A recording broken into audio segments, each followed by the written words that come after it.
الحمدللہ رب العالمین والصلاة والسلام علی سید المرسلین اما بعد۔ بہت سے بھائی سمندری جانوروں کے تعلق سے سوال کرتے ہیں کہ کیا سمندری جانور سب کے سب حلال ہیں یا کچھ جانور ایسے بھی ہیں جو حرام ہیں۔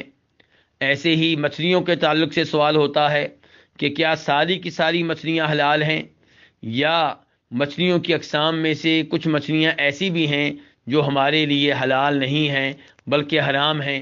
مثال کے طور پہ وہ مچھلیاں جن کی کچریاں ہوتی ہیں، جن سے وہ دوسرے جانوروں کا شکار کرتی ہیں۔ تو گزارش یہ ہے کہ صحیح بات یہ ہے کہ سارے کے سارے سمندری جانور ہمارے لیے حلال ہیں اور ہر طرح کی مچھلی حلال ہے۔ البتہ وہ جانور جو خشکی میں بھی زندہ رہتے ہیں تو ان کے بارے میں اختلاف موجود ہے، لیکن وہ سارے کے سارے جانور جو صرف پانی میں زندہ رہتے ہیں وہ سب کے سب حلال ہیں اور ان میں کوئی استثناء نہیں ہے۔ اللہ رب العزت قرآن حکیم میں ارشاد فرماتے ہیں احل لکم صید البحر وطعامہ، تمہارے لیے سمندر کا شکار بھی حلال ہے اور تمہارے لیے سمندر کا کھانا بھی حلال ہے۔ سمندر کے شکار اور کھانے میں کیا فرق ہے؟ سمندر کے شکار سے مراد وہ چیزیں ہیں جنہیں سمندر سے زندہ حالت میں پکڑ لیا جائے، اور سمندر کے کھانے سے مراد وہ چیزیں ہیں جنہیں سمندر سے مردہ حالت میں پکڑا جائے یا جنہیں سمندر خود ہی پانی کے باہر پھینک دیتا ہے، ساحل پہ پھینک دیتا ہے اور ہم ان چیزوں کو مردہ حالت میں پکڑ لیتے ہیں۔ تو یہ دونوں طرح کی چیزیں اللہ رب العزت نے حلال قرار دی ہیں۔ دوسرے نمبر پہ ہمارے پاس نبی علیہ الصلوۃ والسلام کا فرمان ہے کہ هو الطہور ماؤہ الحل میتتہ۔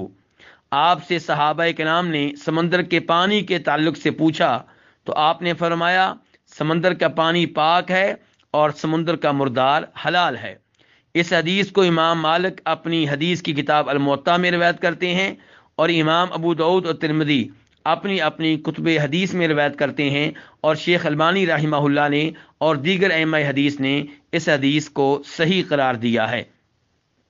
تیسرے نمبر پہ ہمارے پاس وہ روایت ہے جس میں یہ آتا ہے کہ نبی علیہ الصلوۃ والسلام نے صحابہ کرام کو جہاد کے لیے بھیجا اور ان لوگوں کی قیادت جناب ابو عبیدہ رضی اللہ تعالیٰ عنہ فرما رہے تھے۔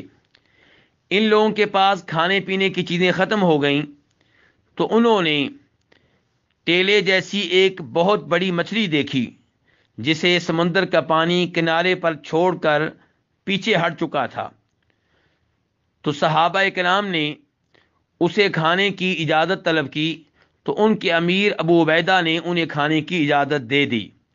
1 ماہ تک 300 آدمی اسے کھاتے رہے اور خشک کر کے ساتھ بھی لے آئے۔ جب نبی علیہ الصلوۃ والسلام کے پاس پہنچے تو پوری بات آپ کو بتائی گئی تو آپ نے فرمایا تمہارے پاس اس کا کچھ گوشت اب بھی موجود ہے؟ اگر موجود ہے تو ہمیں بھی دے دو۔ چنانچہ صحابہ کرام نے کچھ گوشت آپ کو بھی دیا تو آپ نے بھی کھایا۔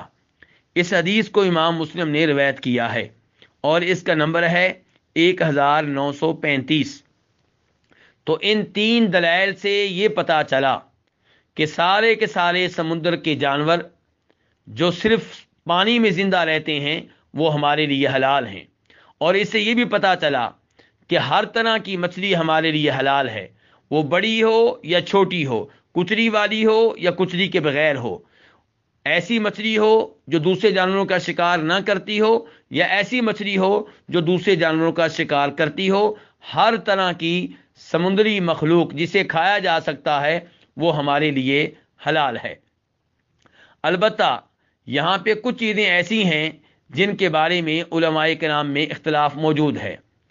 ان میں سے ایک مگرمچھ ہے۔ مگرمچھ کے تعلق سے علماء کرام میں اختلاف موجود ہے، اور اس کی ایک وجہ یہ ہے کہ مگرمچھ پانی کے بغیر بھی زندہ رہتا ہے۔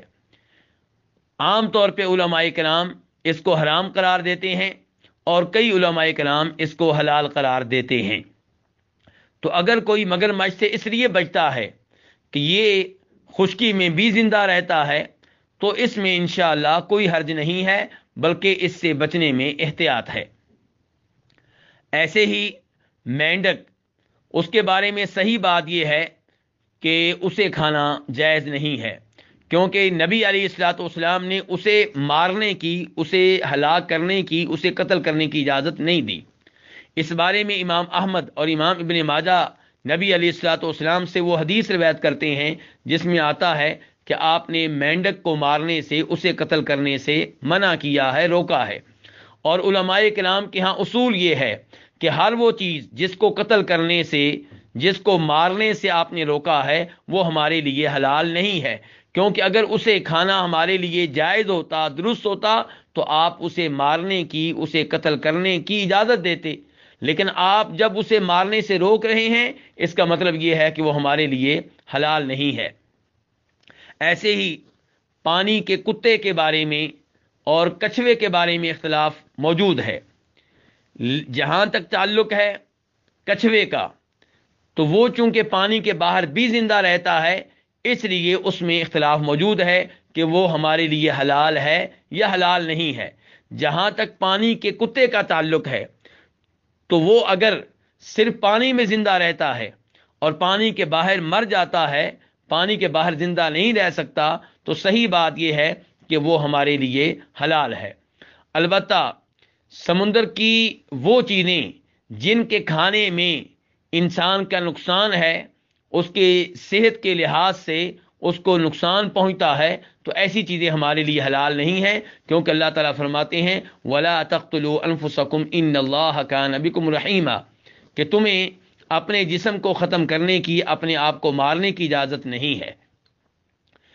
تو وہ سارے سمندری جانور جو صرف پانی میں زندہ رہتے ہیں اور پانی سے باہر نکلیں تو مر جاتے ہیں، وہ ہمارے لیے حلال ہیں، اور مچھلیاں تمام کی تمام ہمارے لیے حلال ہیں۔ اللہ رب العزت سے دعا ہے کہ اللہ رب العزت ہمیں حلال و حرام کو صحیح طرح سمجھنے کی توفیق عنایت فرمائے۔ وصلی اللہ تعالی علی نبی محمد وآلہ وصحبہ اجمعین۔